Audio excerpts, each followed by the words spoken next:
Okay, we're all turned around here, and I'm going to be painting the other four wires. I have since tried to straighten them just a little bit, but they're still a little bit wavy if you look at them up close, but you don't really notice it unless you look at them really, really close, that it is actually not a piece of thread or a piece of easy line. Anyway, what I want to talk about right now is, you remember in the last episode I was talking about making a steady rest so that when I'm reaching up like this I can sort of rest my hand on something.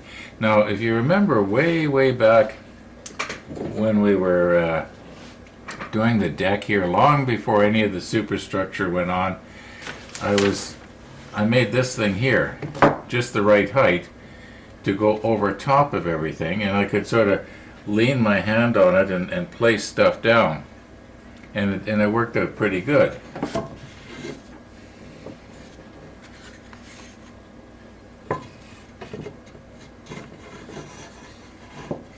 It was just the right height to clear a lot of this stuff, even these.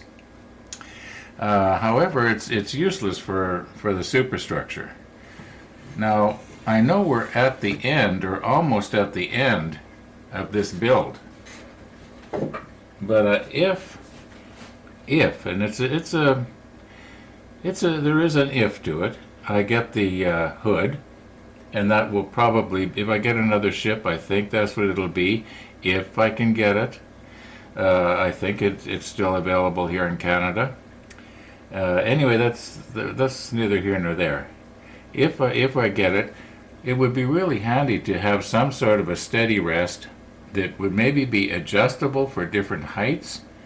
I'm debating, do I have it, hanging down from the gantry system, except that could be dangerous if it all of a sudden let go.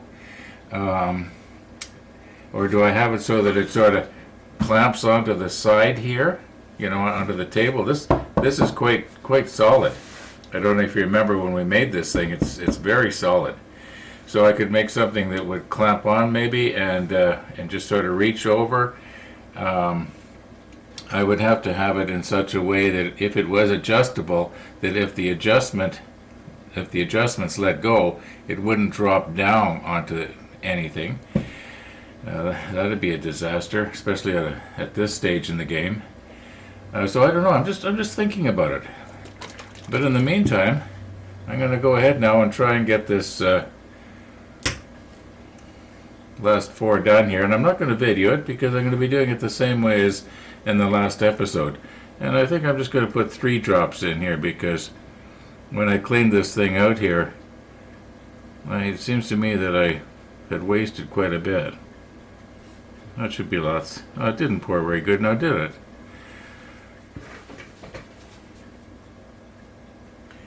I guess I shouldn't try to talk and work at the same time. I should pay attention to what I'm doing. Okay, I'm going to try and finish this now. I realize that I keep saying if and emphasizing if.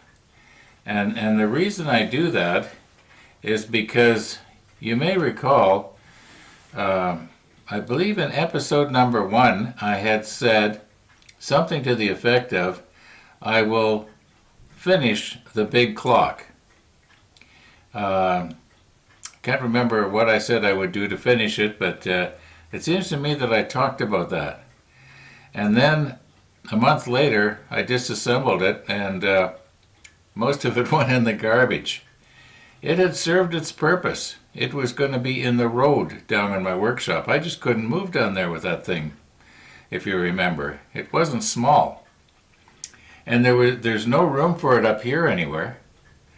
So, yeah, it had served its purpose and it was gone, but I had said that I was going to finish it, and I didn't. And I felt bad about that. Because I think maybe there were some people wondering, hey, I want to see that big clock finished. So that's why I keep saying if, because, well, what I want to do right now, as I've said before, what I want to do right now might not be what I want to do in a month or two after the case is built. Now, mind you, the case I think once I get at it, I will design the case in such a way that it will accommodate, uh, two or possibly even three 200 scale ships. Now, I am really speculating when I say three. I don't even know what the other one would be. Maybe the Rodney. I don't know. I think there's a 200 scale Rodney. It seems to me somebody who's watching this series is building it. But anyway, that doesn't matter. I know there's been people wanting to see the Titanic, but lots of people on YouTube are building the 200 scale Titanic. And some of them are really skilled modelers. I'm just playing at this. And when you're watching my build, we do take a lot of side trips, like in yesterday's video with the rabbits and stuff like that, or who knows. So it's not all about the build. It's about how it's going for me while I'm doing the build. Anyway, let's continue to build here, or we're not going to get done. Talk is cheap, right? And talk is easy. Some of this delicate stuff here, I think I'm killing time here because I'm kind of afraid to do it. Anyway, we got these antennas on, those double antennas, and let's just check now and find out where else we have to run some lines. Hopefully they won't be as difficult as these were. As I'm editing this video out right now, I'm thinking to myself, my goodness, Ron, what was in that coffee you were drinking there? The Rodney? You'll be lucky if you get the hood finished. We have just finished this one right here, this double antenna. Actually, 4 of them. 2 long ones and 2 short ones. Now the next step is they want us to run wires up, like down here. We're looking at U1. It goes up to, okay, it doesn't really show what it's going up to, but I guess it will on the next page. Okay, this one's going to be easy. Run one from here. This one's called T. So T runs from this line here, which we put in quite a while ago, down to this part right here. And then also from that same place, it looks like there's one going up called S. So let's go to the next page and see what S and T are. I mean S and T, not R, but S and T are. That doesn't make sense, does it? Okay, here. S runs. Okay, we're looking at the ship now from the other side. So S runs all the way up to what appears to be one of the long antennas. No, that's not right, is it? Okay, I'm going to have to study this. Okay, I've taken a closer look here, and S and T, okay, S comes up and attaches onto here. This antenna comes and attaches to right here. So because of the perspective that this is taken on, it's really hard to tell which is the lower and which is the upper. So you have to sort of go by where are they attached. And this goes from this mast, this mast here, and it travels along and it attaches to this mast here. Okay, so that's the one that S fastens onto, and also so does U2, fastens onto the same line. Now, oh my goodness, is it really important that we put these on? I have alluded to this before, and that is this, that YouTube reads your comments before, and practically instantly you might say, they actually get posted in my comment feed. Yeah, they listen to music. I think they have face recognition, voice recognition, all this kind of wonderful stuff that I think is actually a good thing. And they will filter out anything that they think might be offensive to the viewer. Now, I got a comment here in yesterday's video, and the gentleman it sounded like he was trying to push religion, and he was actually. And YouTube filtered it out. It never ended up in my comment feed, although I have read it, because it ends up in a special file for me to approve.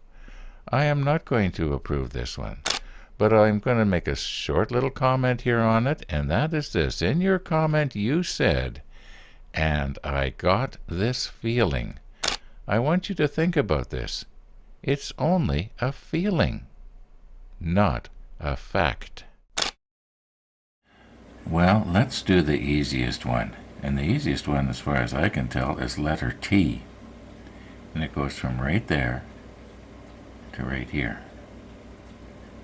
By the way, notice how these stretch down. So I'm going to want to watch that I don't have it too tight. I want it to be almost slack. And what was that? I always thought that was a ventilator coming up, but maybe it wasn't. Maybe it was something, I don't know. It's got a little funny little, almost like a, I don't know what, on the end of it here. I wonder if we could actually find a photograph of that and see what it was in a real photograph, not a drawing. Well, we could check and see what does Stefan have and see if we can find an actual photograph. What was that? I'm curious. I gotta know now. No, I actually did find it. I was surprised. I didn't expect to, but I looked anyway, and I'm sure glad I did. Well, you can see it looks like some sort of a ventilator going up, but I now realize it probably wasn't. That was probably just the housing for the wire, and I guess it was kept everything, kept the wires separated from everything else so that it wouldn't arc, if you know what I mean. And going by the insulator on the top there, it must have been some sort of high voltage. Now, I did not realize that a transmission wire was high voltage. I knew that they could be high wattage, but I didn't know about high voltage. Well, Tony would know. Now, I have not checked Stefan's book yet, so I don't know. You're going to be seeing it along with me for the first time. And I would think we're probably going to find it in what they call the aft section.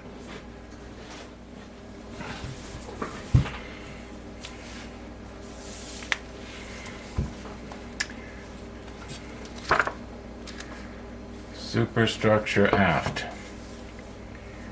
Okay, I think we have to go more this way.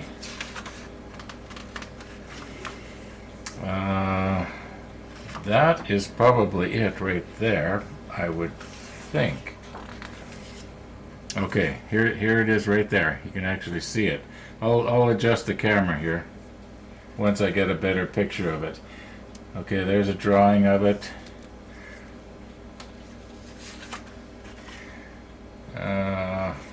Okay, I'll hang the camera from overhead and we'll look straight down.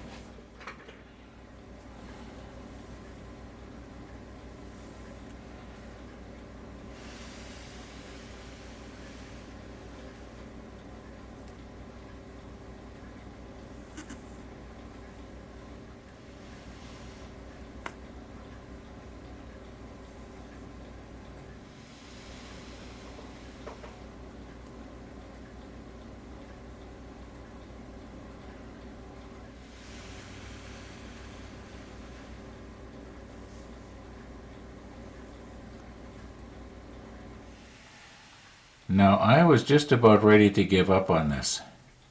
And then I spotted this drawing right here. And the reason I didn't recognize it at first is because we are looking straight down from the top. Number 9 you see here is actually the main mast that this thing is fastened against. And this thing is called number 10, labeled number 10. And if we go over to the glossary, I guess you'd call it here, number 10 is the wire antenna duct. Okay, so I was right. It kind of makes sense if you see photographs of it. Anyway, now we know for sure. Like anybody cares, right? As I'm sitting here editing right now, I was thinking about what I had said, about how it would keep the wire from arcing against the side of the ship. And I'm just wondering, could that have been an early version of coaxial cable? They probably didn't have coax back then, and that's how they did it.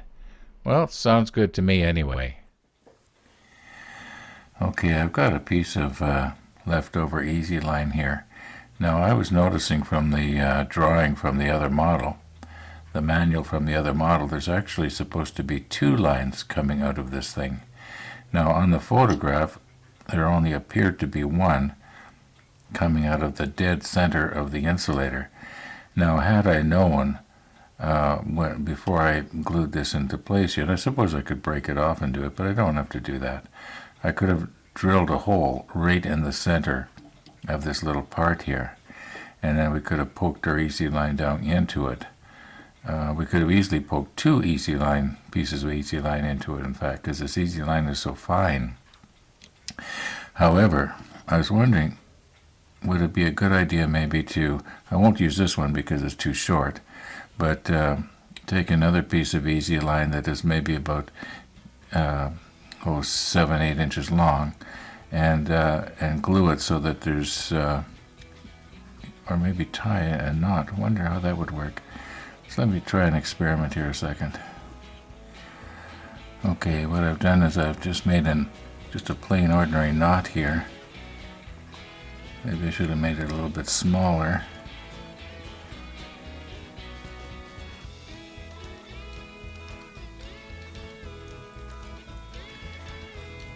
Okay, something like that. Okay, now, I don't want to get too aggressive, even though these are, it's very stretchy. I don't want to, as I've said before, bust something here. Okay, now I do have 2 lines coming up out of there. I kind of like that idea. I think it might work. I think that's what I'm going to do. But I think we'll have to wait until tomorrow for that. I wasted a lot of time this morning fooling around outside with carrots again and cameras and stuff like that. I'm going to do a bit of an update on, I don't know, maybe it'll be on a separate video.